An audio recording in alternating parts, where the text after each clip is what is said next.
Cierto día, Jesús reunió a sus 12 discípulos y les dio poder y autoridad para expulsar a todos los demonios y sanar enfermedades. Luego los envió para que anunciaran a todos acerca del reino de Dios y sanaran a los enfermos. Les dio las siguientes instrucciones: no lleven nada para el viaje, ni bastón, ni bolso de viaje, ni comida, ni dinero, ni siquiera una muda de ropa. Por todo lugar donde vayan, quédense en la misma casa hasta salir de la ciudad. Y si en algún pueblo se niegan a recibirlo, sacúdanse el polvo de los pies al salir para mostrar que abandonan a esas personas a su suerte. Entonces ellos comenzaron su recorrido por las aldeas para predicar la buena noticia y sanar a los enfermos. En esta tarde vamos a continuar con el tema de la lucha espiritual. ¿Qué deberíamos saber los creyentes acerca de Satanás y los demonios? Hasta ahora hemos abordado 3 aspectos: el origen de los demonios, Satanás como cabeza de los demonios y, en tercer lugar, la actividad de Satanás y los demonios.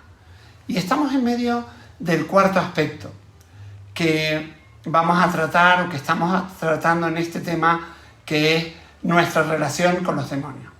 Dividimos este aspecto en 7 puntos.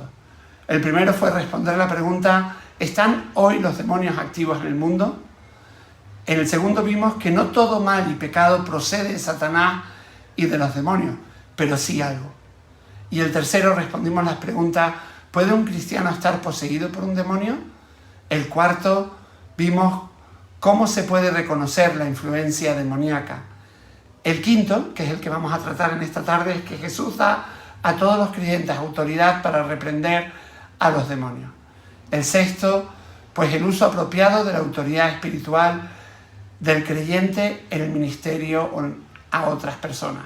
Y el séptimo, el hecho de que debemos esperar que el Evangelio triunfe con poder sobre las obras del diablo. Hemos visto los 4 primeros y en esta tarde y entre la próxima sesión veremos los 3 siguientes. Continuamos, por tanto, con el quinto punto. Jesús da a todos los creyentes autoridad para reprender a los demonios. Cuando Jesús, por ejemplo, envió a los 12 discípulos a que fueran delante de él predicando el reino de Dios, leemos en Lucas 9:1, les dio poder y autoridad para expulsar a los demonios. Después que los 70 predicaron el reino de Dios, pues en diferentes pueblos y aldeas, regresaron con gozo, diciendo lo siguiente: Señor, hasta los demonios se nos someten en tu nombre. Leemos en Lucas 10:17. Y Jesús les respondió: sí, les he dado autoridad a ustedes para vencer todo el poder del enemigo. Lucas 10:19. Y, por ejemplo, cuando Felipe llegó a Samaria para predicar el Evangelio de Cristo, pasó lo siguiente, como podemos leer en Hechos 8:6-8. Y las multitudes unánimes prestaban atención a lo que Felipe decía, al oír y ver las señales que hacía. Porque de muchos que tenían espíritus inmundos, estos salían de ellos gritando a gran voz, y muchos que habían sido paralíticos y cojos eran sanados. Y había gran regocijo en aquella ciudad. Y por otro lado, vemos también cómo Pablo tenía autoridad espiritual sobre los demonios y le ordenó un espíritu, por ejemplo, de adivinación, que estaba en una joven que adivinaba lo siguiente: en el nombre de Jesucristo te ordeno que salgas de ella. Leemos en Hechos 16:18. Pablo era muy consciente de la autoridad espiritual que tenía, tanto en estos encuentros cara a cara, como también en su vida de oración. Leemos en 2 Corintios 10:3-4, pues aunque andamos en la carne, no luchamos según la carne, porque las armas de nuestra contienda no son carnales, sino poderosas en Dios para la destrucción de fortalezas. Además, Pablo habló ampliamente acerca de las luchas que tenemos los cristianos, como podemos leer en Efesios 6, 10 al 18. Te animo a que puedas abrir la Biblia y acompañarme en esta lectura. Efesios 6, 10 al 18. Por lo demás, fortaleceos en el Señor y en el poder de su fuerza. Revestíos con toda la armadura de Dios, para que podáis estar firmes contra las insidias del diablo. Porque nuestra lucha no es contra sangre y carne, sino contra principados, contra potestades, contra los poderes de este mundo de tinieblas, contra las huestes espirituales de maldad en las regiones celestes. Por tanto, tomad toda la armadura de Dios para que podáis resistir en el día malo, y habiéndolo hecho todo, estar firme.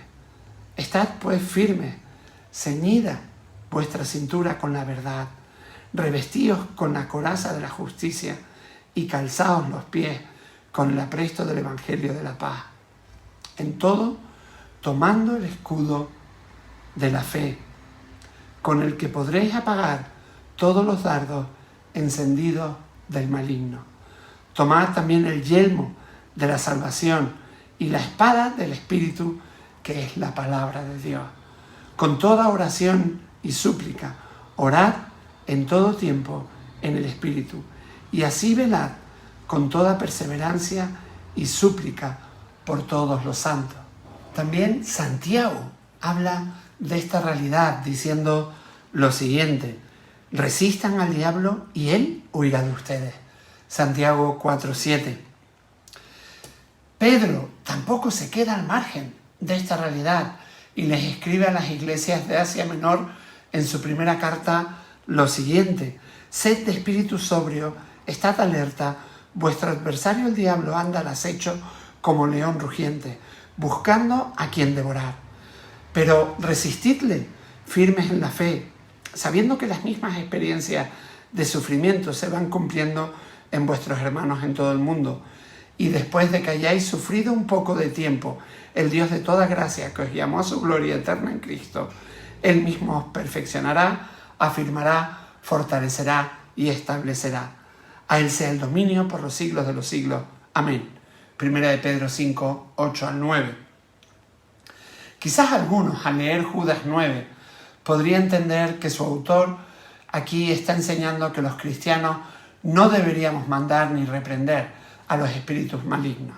Leemos este versículo: pero cuando el arcángel Miguel contendía con el diablo y disputaba acerca del cuerpo de Moisés, no se atrevió a proferir juicio de maldición contra él, sino que dijo: el Señor te reprenda. Sin embargo, en el contexto, Judas no está hablando acerca de los creyentes en sus encuentros con fuerzas demoníacas, sino señalando el error de falsos maestros inmorales y rebeldes. No obstante, de la misma manera, también estos hombres, soñando, mancillan la carne, rechazan la autoridad y blasfeman de las majestades angélicas. Judas 8.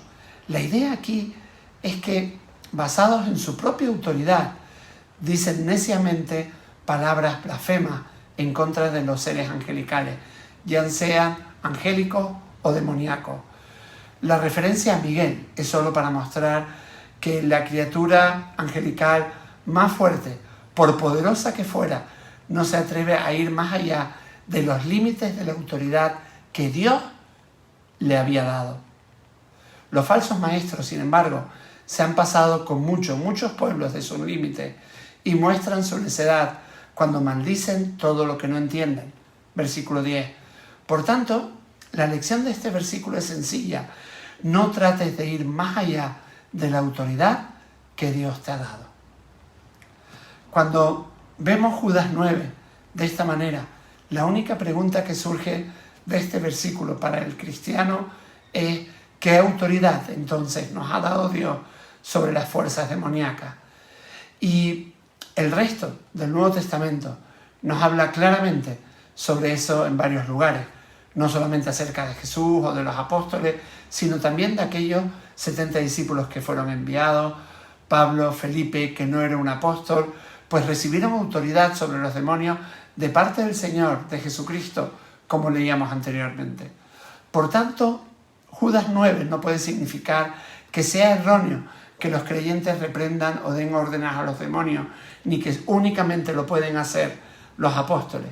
De hecho, tanto Pedro como Santiago nos animan a los creyentes a resistir al diablo.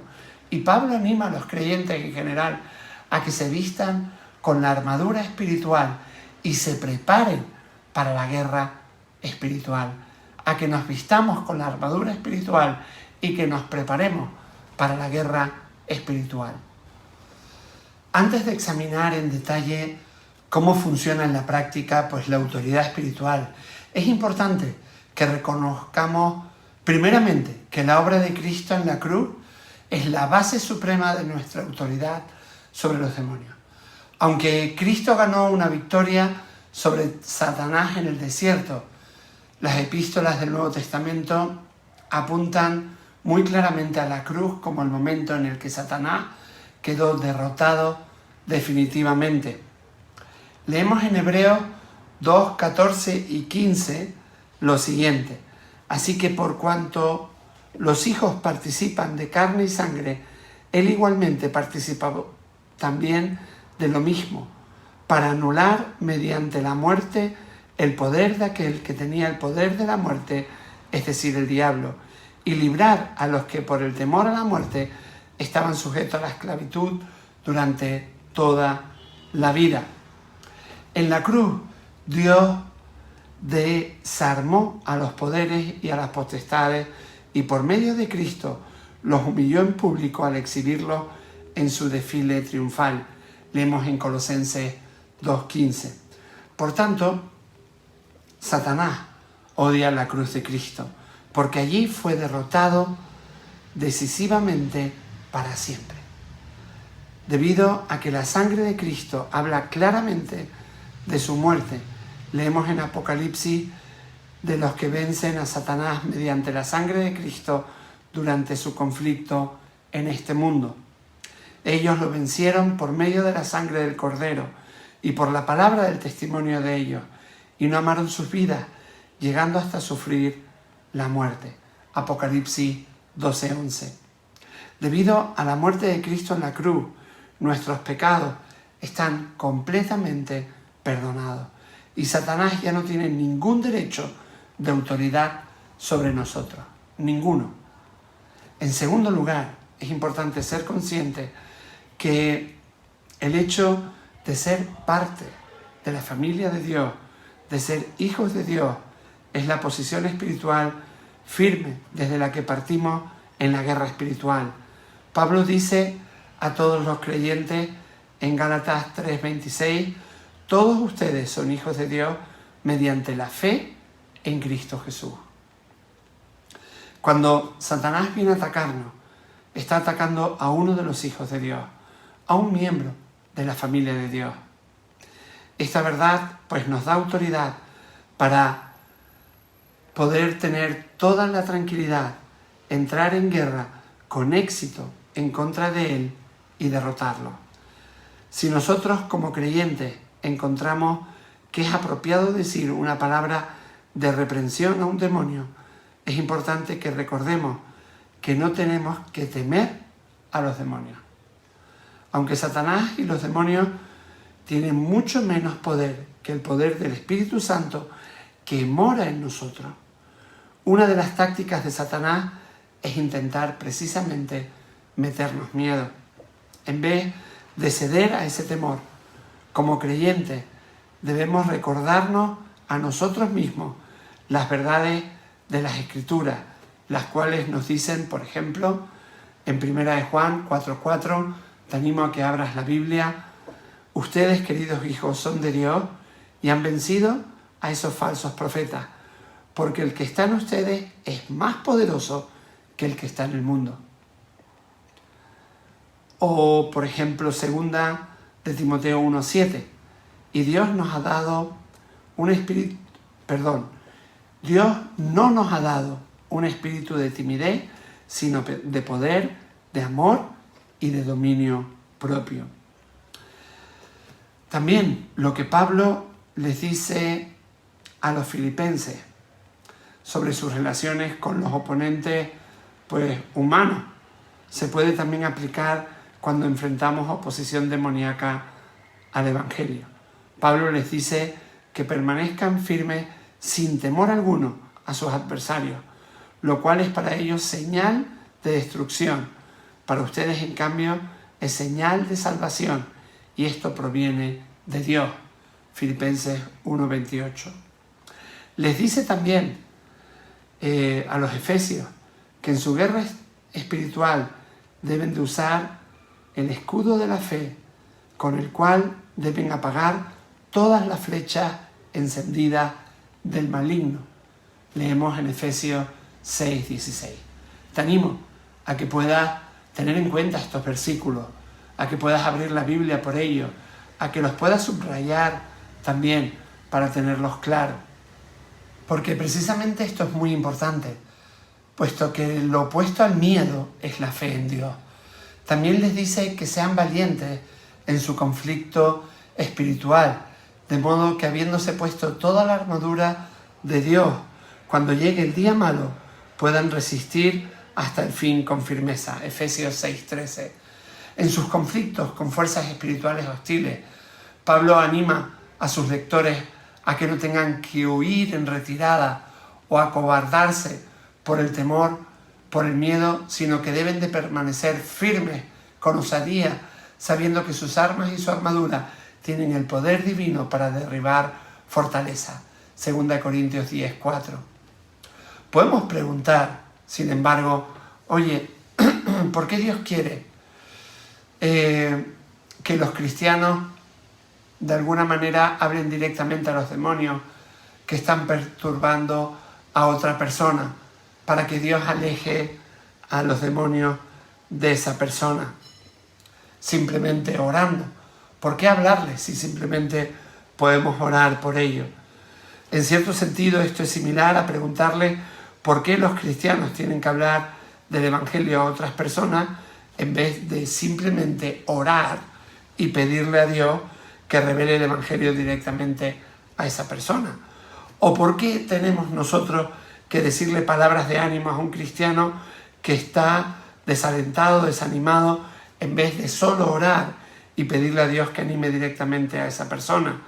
¿O por qué tenemos que decirle una palabra de reprensión o amonestar de forma amable a un cristiano que está involucrado en alguna clase de pecado, en vez de solo orar y pedirle a Dios que intervenga para corregir el pecado en la vida de esa persona? La respuesta a todas estas preguntas es que el mundo que Dios ha creado y en el que Dios nos ha puesto nos ha dado un papel muy activo para que podamos llevar a cabo sus planes, especialmente sus planes para el avance del reino y la edificación de su iglesia. En todos estos casos, nuestra participación directa y actividad es importante, además de nuestras oraciones también, evidentemente. Y así parece ser también en todos nuestros tratos con las fuerzas demoníacas. A semejanza de un padre sabio que no arregla todas las diferencias o todos los problemas que puedan tener sus hijos, sino que a veces los envía al terreno de juego para que lo arreglen por sí mismos. Pues también Dios, nuestro Padre Celestial, nos anima a que entremos directamente en batalla en el nombre de Cristo y el poder del Espíritu Santo. De este modo Él nos capacita a que obtengamos el gozo de participar en un ministerio de significado eterno y el gozo de triunfar sobre el poder destructivo de la lucha espiritual de Satanás y sus demonios en la vida de las personas. Y no es que Dios no pueda lidiar con los ataques demoníacos cada vez que nosotros oramos y le pedimos que lo haga, porque ciertamente podría hacerlo, y sin duda muchas veces lo hace. Pero la pauta del Nuevo Testamento parece ser que Dios espera por lo general, que los cristianos también confrontemos esta batalla espiritual en su poder, en el poder del Dios de los cielos.